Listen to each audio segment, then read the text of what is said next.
सिंधुदुर्ग जिल्ह्यात सावडावमध्ये वर्षा पर्यटनासाठी पर्यटकांची गर्दी। सिंधुदुर्ग जिल्ह्यात वर्षा पर्यटन बहरले असून कोल्हापूर, गोवा, सांगली या भागातून पर्यटक दाखल झाले। सुरक्षित असलेल्या कणकवली तालुक्यातील सावडाव या धबधब्यावर पर्यटकांची गर्दी पाहायला मिळते।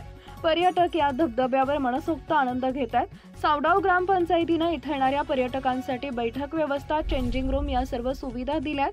त्यामुळे पर्यटक ही येथील पर्यटनाचा मनसोक्त आनंद घेत आहेत। काय वेगळं कारण आहे?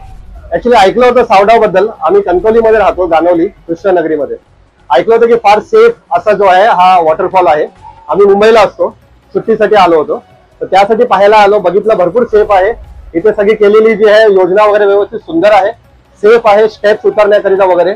आणि सगळ्या फॅमिलीला घेऊन या पाण्यामध्ये उतरून आपल्याला गुडघ्यापर्यंत पाणी आहे, म्हणजे असं जीवाला हानी असं काही नाही आहे। फार सुंदर ही ठिकाण आहे आणि सुचवतो मी सगळ्यांना या आणि इकडे याचा मजा घ्या। माझं नाव अजय साळसकर।